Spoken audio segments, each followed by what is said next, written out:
Plastic బిందెలు ఇంతకుముందు ఆ బిందెల నుండేవి చప్పుడు బిందెల చప్పుడుకి ఇప్పుడు ప్లాస్టిక్ బిందెలు మొదలైనవి, చాలా ఊళ్ళలో కనబడుతున్నాయి. ట్యాంకర్లతో నీళ్ళు కొనుక్కునే దుస్థితి వచ్చింది. సరే, అక్కడ గ్రామాలలో కేసీఆర్ గారు గ్రామానికి ఇచ్చిన ట్రాక్టర్లు ఏదైతే ఉన్నాయో ఆ ట్రాక్టర్లు కొంత ఉపయోగపడుతున్నాయి, ట్యాంకర్లు ఉపయోగపడుతున్నాయి. అక్కడ హైదరాబాద్లో దారుణంగా ఉంది.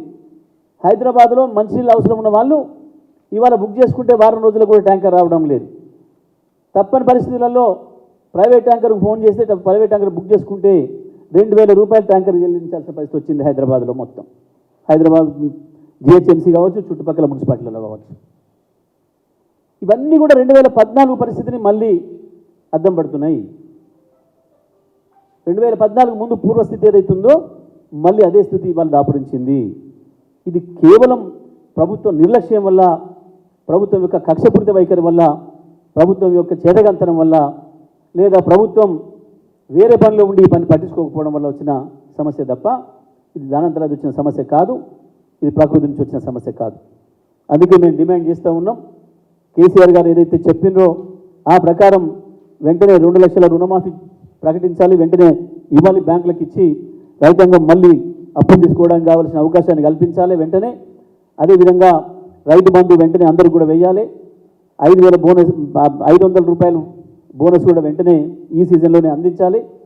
దానికి తోడు ఏదైతే రైతాంగం ప్రభుత్వాన్ని నమ్మి వరిసేని సాగు చేసుకొని నష్టపోయినరో 1,00,000 ఎకరాలు, ఆ రైతాంగానికి అందరూ కూడా ఎకరానికి 25,000 రూపాయల చొప్పున వెంటనే నష్టపరిహారం ఇవ్వాలి అని చెప్పి మేము డిమాండ్ చేస్తూ ఉన్నాం.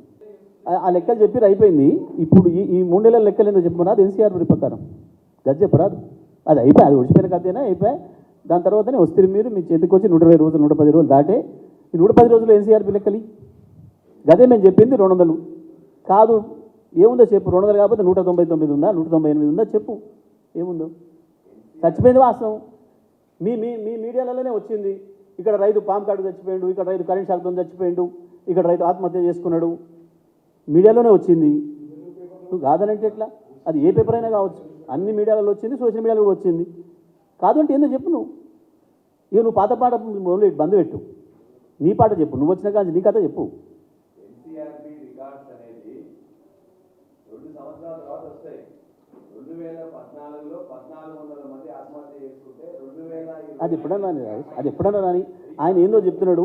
నువ్వు వచ్చి వదిలిపెట్టు, నీకు లెక్క దొరికింది కదా, ఆ లెక్క ఇప్పుడు చెప్పు. నేను 200 మేము చెప్పినాం, మాకు వచ్చిన మీడియా సమాచారం, మాకు వచ్చిన ఊళ్ళ నుంచి వచ్చిన సమాచారం, ఇతర సమాచారం ప్రకారం మేము చెప్పినాం. మేము కాదు అంటే నువ్వు కాదంటానికి ఏందో నీ ఆధారం చెప్పు. నువ్వు పాత పాట ఎందుకు మళ్ళా పాడిందే పాడరా అని ఇవాడు ఎన్సీఆర్బీ, ఎస్సీఆర్బీ, గీసీఆర్బీ, వాడు ఏబీసీఆర్బీ ఎవడనే కానీ మళ్ళా ఇప్పుడు మొదలైన 125 మంది ఆత్మహత్య చేస్తున్నారు. ఈ రికార్డ్స్